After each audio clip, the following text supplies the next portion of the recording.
Hey, what's up guys? Welcome back to the fish room. Today we're going to be doing a update video, kind of a laid back, rambling type of video. So if you like this content, go ahead and subscribe and I'll make some more. Alright, so with that, we're going to be looking at the 40-gallon breeder, which is kind of green. We're going to be looking at the 300-gallon reef, which is, glass is not clean, but there's a ton of growth and I really love this tank again. And we're going to be looking at the low boys because, well, they're part of the system. So before we get into all of that, let me just explain why I haven't been here in the last week and a half. Well, basically, if you have kids, you probably already know, and you could probably tell by the sound of my voice that I've been sick for the last couple weeks because they went back to school. They decided to spread their germs around, and then got some more germs and brought that stuff home, and yeah, so it's been pretty rough. On top of that, I'm trying to get ready for a fight next month. I ended up doing a minor sprain on my MCL. Thankfully, that is getting better. I was really worried about that for a little bit. And I broke my toe the other day, which is just kind of, par for course. But either way, I should be ready for that fight. And wish me luck. I do have another channel that I will be uploading my fights to. It's like, I think it's like Hex Jiu-Jitsu, something like that. I'll find a link for it. But that's where I'm trying to keep my Jiu-Jitsu stuff off of this channel because I keep getting flagged, and there's just, man, it's YouTube. So with that said, yeah, let's do the update video. Now, I guess let's look at the 40 breeder because that's kind of where the biggest changes have been. Yes, it's green. This is basically the glass after 3 weeks of not cleaning it. So I'm getting some algae there, nothing too crazy.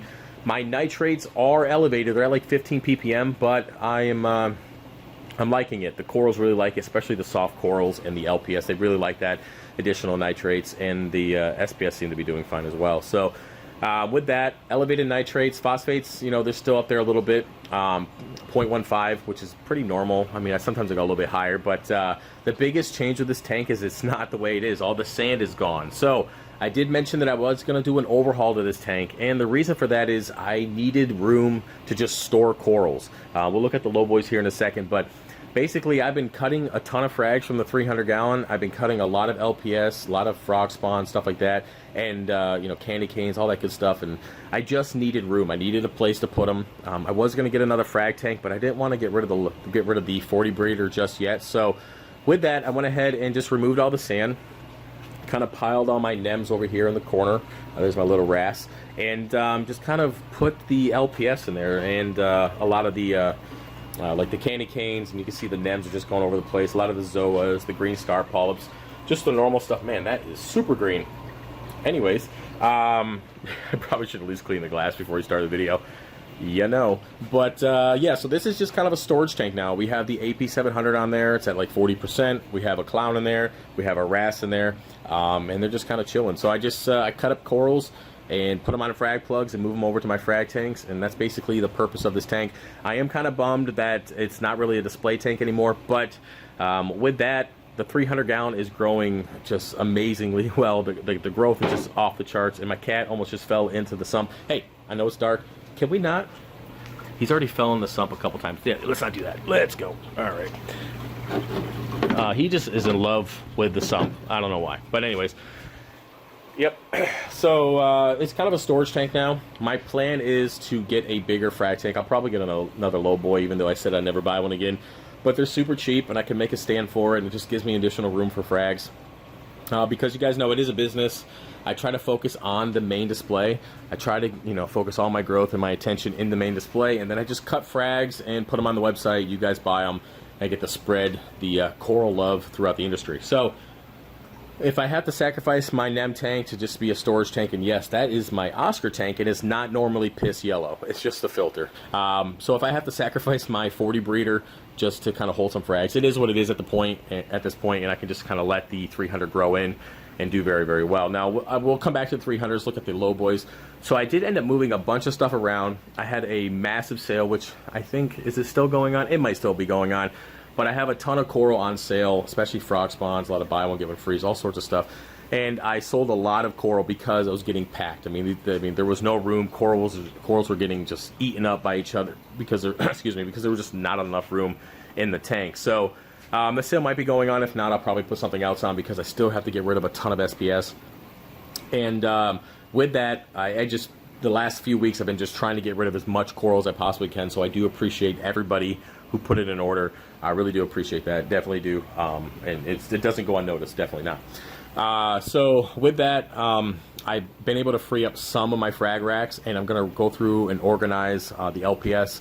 I'm going to go through and cut up some more heads of frog spawn and just kind of spread them out through there, cut up some of the chalices, some of the Duncans, some of the trumpet corals, stuff like that, get some more zoas out there, and just kind of fill this tank back up and just kind of continue the process. It's a never-ending process. It's cut from the 300. You know, I've been cutting off some pretty big chunks lately. Put the frags in, give them 2 to 3 weeks to heal, then put them up as WYSIWYG or put them up on the website just in general. Once those start to kind of dwindle down, just repeat the process over and over again. And I've been doing it for what, 7 years, 8 years now. It just keeps going and going and going. So with that, having the space of the low boys is nice. And that's why I'm thinking about maybe adding a third one. And if you've been here for a while, I think I've had like 2 or 3 other ones in this fish room. I'm always trying to find ways to optimize my fragging situation to make life easier, and just kind of keep falling back to the low boys. So with that, let's go to move on to the 300-gallon reef. Yes, the glass is not clean, but we don't need the glass to be clean to see this tank. It's crazy good. I went in there and literally cut probably 50 frags yesterday just out of this middle structure. I'm trying to get in here, and you can see where I've actually cut some salt line there. So my cutting process is pretty simple. I'm just going to go through and just trim as they get close. You can see there's like a little nub cut there.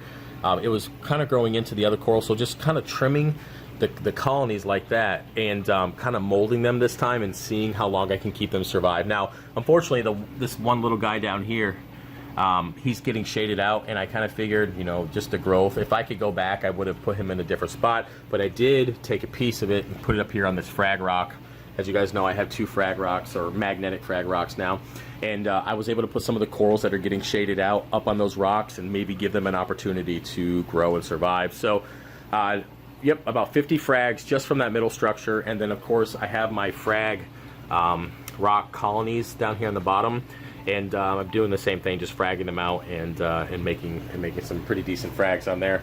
Outside of that, I had to come in here with a razor blade and trying to kind of just scoop up some of these zoas. I did it over here, and then on this other side, this frag rock is all zoas. And I've been getting in here with a razor blade and just trying to get some of that stuff up, because I don't mind the zoas, but I don't want a whole bottom of my tank to be covered in zoas. And man, is that super green! Nutrients galore. This gorgonia is finally growing back in. Man, it used to be like this tall, finally growing back. So yeah, it's doing pretty good. What is this damn coral called again? This yep, Goniopora. Yeah. I mean, it was literally the size of a $50 5 years ago, and now look at it. It's insane, and it kills everything that it touches. It just does. It kills everything, which I don't mind. It kind of keeps everybody in check. I did have some nice SPS over here that, rest in peace. But it's a nice home for the clown. She seems to be pretty happy with it. And yeah, so basically, the tank is doing very, very well. I went ahead and got my ICP test back. I will do a separate video showing you guys the minor improvements and maybe some possible changes that I have to make on it. And the tank is just solid. I wouldn't say it's as good as it was like in the beginning when I was first growing out the 4 rock structures. It's not quite as stable, and the nutrients, or not the nutrients, but the elements in the tank per the ICP test aren't exactly where they were, as good as they were before. And it might just be because I haven't been dosing as much as I need to. I just been I feel safer underdosing stuff like refuel, acropower, and just other elements to the tank, and just underdosing that stuff. That way I don't have to worry about having too high of a level. So maybe I'll increase a little bit and just kind of bump the tank a little bit. But outside of that, I mean, if I'm coming in here every week and fragging this thing up, I mean, something's going well. So I can't wait to see what this looks like in another year. I'm so glad I have 3 rock structures. I can't even imagine having the 4th one in here like I did before. Because I mean, it's already growing together. That tank was really full before, and I'm glad I'm back to the 3. So I guess we can go over here. I am going to do a separate video on this, but I decided to move some of my LPS down here. We put a Lobo down here. We used one of these frag rocks. Again, I'll do a video on it. Put some frog spawn and some hammers in here. We have our torch, and they're kind of out of the way. They still get a little bit of flow, and they're doing pretty well. And of course, yeah, I got to come in here and frag this guy before he surrounds that. I forgot the name of that coral. I don't know. It's on the website. So we'll come in here and frag that out. But yeah, it's just growing. It's green and it's growing. And like I said, nutrients are elevated, and I'm pretty good with that now. My tank is just I've never ran my nutrients this high, and there's just something different about it. It just seems healthier, being upwards of that 12 to 15 ppm of nitrates, the 0.15 to 2 of phosphates.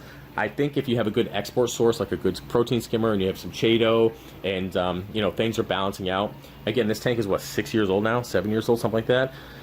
Might be 6. I don't know. I started in 2017. I don't know. Can't do math. I'm not that smart.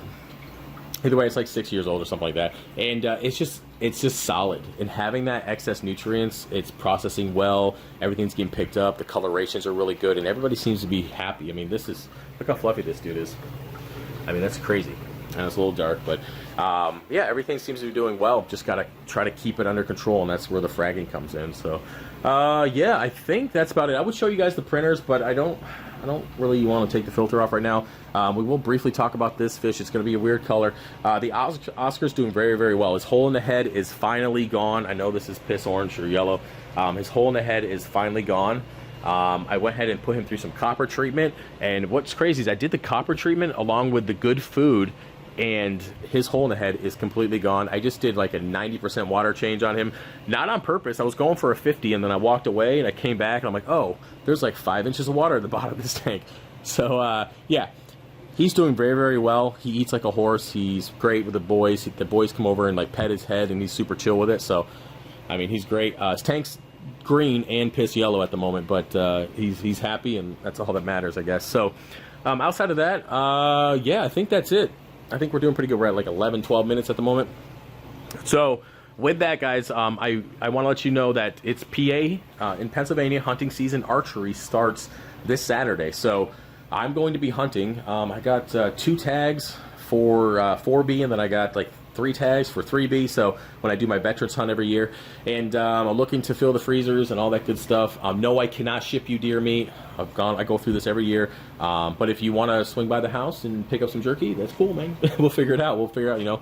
I'm always down. I always donate a ton of meat to my neighbors and friends and relatives. I always give a ton of meat away because I always get several deer every year. And I'm fat, but I'm not that fat. So I'm always up for you know, hooking some people up. So with that said, if you're interested in supporting the channel and what I do over here, head over to my website, Fishofhex.com. Right now, we're doing a little promo. If you spend $50 in 3D printing and you add the DI packing kit to the cart, you'll get that for free. It's $25. You'll get it for free if you spend at least $50 and add that to your cart on top of it.